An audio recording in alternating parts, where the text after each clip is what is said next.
संसार, देख संसार, देख संसार। त्रिदेवों में से दो की आंखों पर अंधकासुर के अंधकार की पट्टी लग चुकी है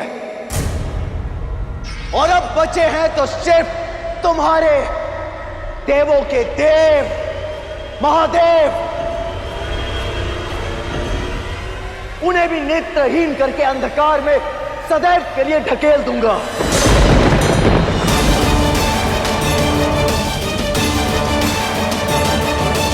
हर हर बम बम जय जय शिव शिव महादेव महाकाल नमः। विकट रूप रुद्रेश्वर शंभो प्रलयकाल विकराल नमः। भीष्मेश्वर जय भूतनाथ कैलाशी काल कपाल। लगता है दृष्टि के साथ साथ मति भी खो चुके हैं आप, तभी इस दुर्दशा में इस पराजय पर मुस्कुरा रहे हैं।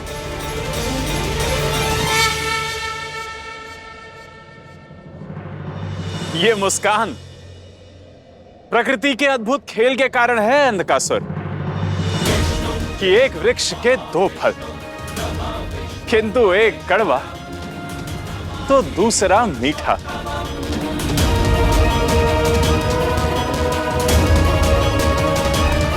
महादेव, नारायण की इस बात का अर्थ तो मैं भी नहीं समझी। एक वृक्ष के दो फल, एक मीठा और एक कड़वा, कैसे? केवल नारायण की बात नहीं देवी, उनकी कही बात के पीछे का संकेत समझने का प्रयास कीजिए। वृक्ष, फल, कड़वा, मीठा, साफ साफ बताइए नारायण, पहेलियां मत बुझाइए। पहेलियां भी उचित समय आने पर ही सुलझती हैं अंधकासुर। जब मन की दृष्टि से अंधत्व हटेगा तो इस पहेली का भी हल मिल जाएगा।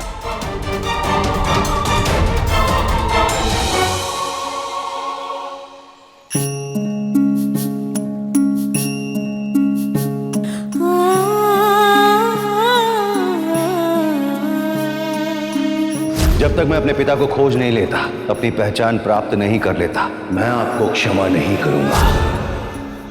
पुत्र की कही हर बात स्मरण है मुझे,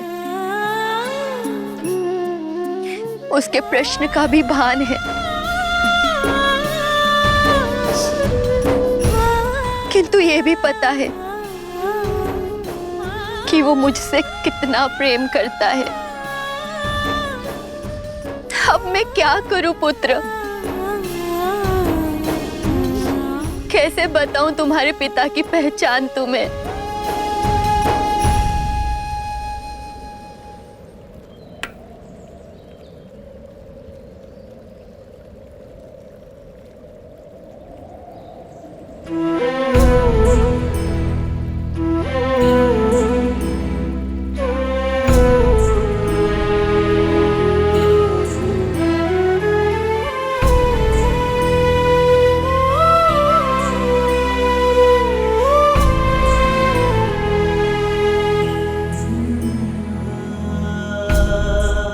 एक पुत्र की धृष्टता के कारण उसकी माता का हृदय दुखा, उनकी आंखों से आंसू गिरा।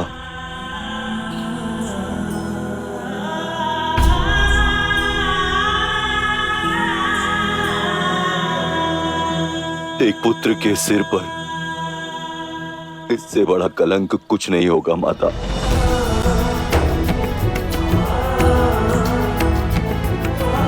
माता, मुझे क्षमा कर दीजिए माता। आपके इस पुत्र ने क्रोध में आके पता नहीं क्या क्या कह दिया आपको। मैं आपके समक्ष दृष्टि उठाने के लायक नहीं रहा माता।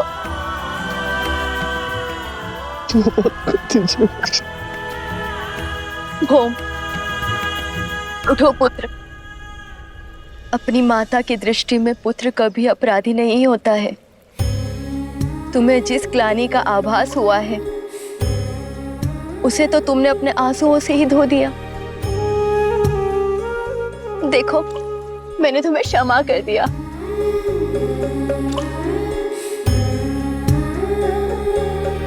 माता, किसी ने सत्य कहा है कि माता का हृदय बहुत विशाल होता है। ईश्वर हर स्थान पर नहीं पहुंच सकते, इसीलिए उन्होंने माता को बनाया, और एक मां के लिए और एक पुत्र के लिए प्यार सर्वोपरि होता है संसार में। मुझे क्षमा कर दो फिर से माता। अब रोना बंद करो। देखो, मैंने तुम्हारे लिए तुम्हारे प्रिय बेर तोड़े हैं। चलो अब खा के बताओ, मीठे हैं या कड़वे? बताइए नारायण, कैसा कड़वा फल, कैसा मीठा फल? यही कि तुम अंधकार का प्रचार करते हो और तुम्हारा भाई प्रकाश दूत है।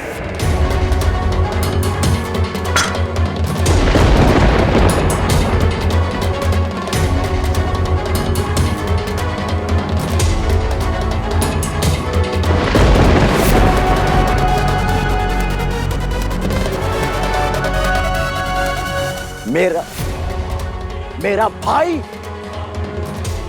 कौन है मेरा भाई नारायण? बताइए।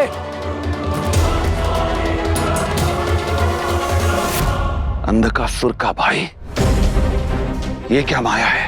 अवश्य ही ये नारायण की कोई चाल है। कहीं नारायण अंधकासुर की काट खोज कर तो नहीं बैठे हैं? कौन है अंधकासुर का भाई? बताइए नारायण।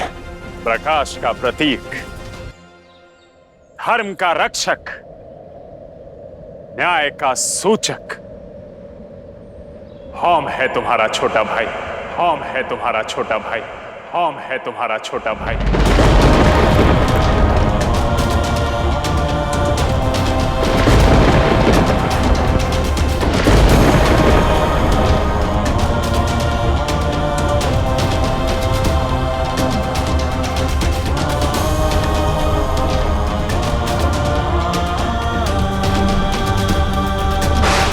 हम अंधकासुर का भाई है।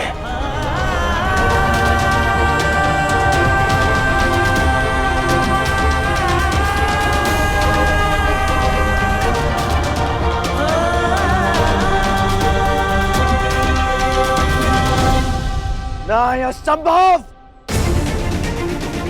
असत्य है ये। छल कर रहे हैं आप मेरे साथ। तुम्हारे साथ छल करने का मेरे पास कोई कारण नहीं है अंधकासुर। असत्य। पूरा संसार जानता है कि आपने हम असुरों के साथ छल के सिवाय कुछ नहीं किया है। ये भी आपका कोई षड्यंत्र ही है, अन्यथा अंधकार का स्वामी, अंधकासुर का भाई, प्रकाश का प्रतीक भौम? असंभव। मैं अपने आराध्य महादेव की सौगंध खाता हूं अंधकासुर,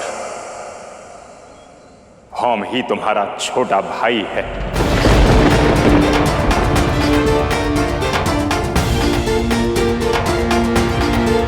नहीं,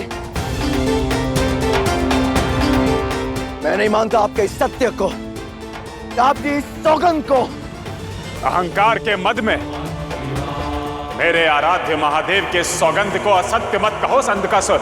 यह समस्त संसार साक्षी है कि नारायण कभी भी महादेव की झूठी सौगंध नहीं खाएंगे।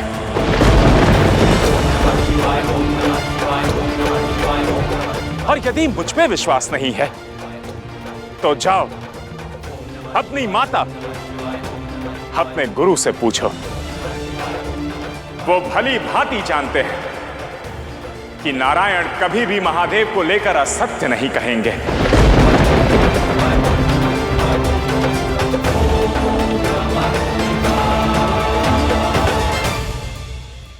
अर्थात आपका शिष्य भौम अंधकासुर का छोटा भाई है। ये कैसे हो सकता है? कैसी उलझन है ये? परंतु मुझे सब समझ आ रहा है देवी। कदाचित इसी कारण मैं भौम और अंधकासुर की उत्पत्ति, जन्म और पिता से अनजान हूँ। पर दोनों भाई स्वभाव में इतने भिन्न कैसे हो सकते हैं? एक संसार को अंधकार में डुबाने वाला और दूसरा प्रकाश का प्रतीक, ऐसा कैसे हो सकता है पिताश्री? ये अंतर सोच और संस्कारों का है गणेश। रक्त और कुल किसी का स्वभाव या कर्म निर्धारित नहीं करते। व्यक्ति का स्वभाव तो उसका कर्म, उसका भविष्य बनता है।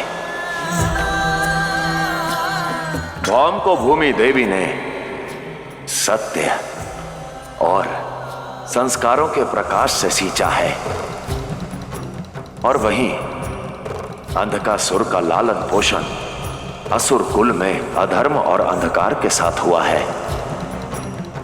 तभी वो अधर्मी बन गया।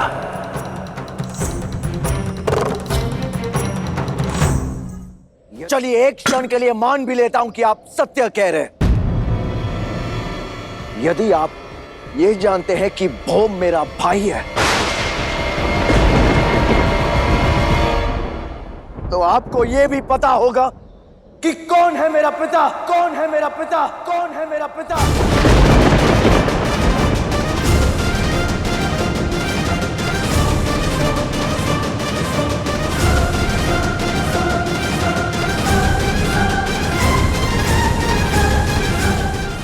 बताइए कौन है मेरे पिता?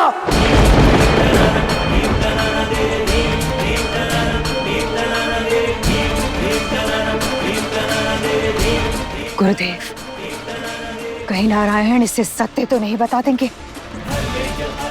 हाँ नारायण, बताइए कौन है इनके पिता?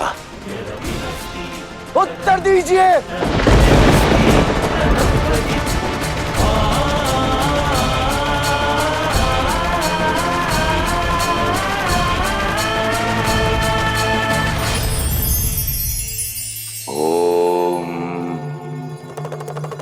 युग जो भी हो, युद्ध से नहीं बचता। इसलिए आज आपको एक ऐसा अस्त्र देता हूं जो हर युग, हर काल आपको सफलता के शिखर पर पहुंचाएगा। और वो है शांत और स्थिर चित्त। स्मरण रखें, लौह ही लौह को काटता है, और स्थिर और ठंडा लौह विचलित और उत्तेजित लौह को काटता है। इसलिए सदैव अपने मन को शांत रखें। आवेश में लिया गया एक अनुचित निर्णय आपके जीवन को तार तार करने का बल रखता है।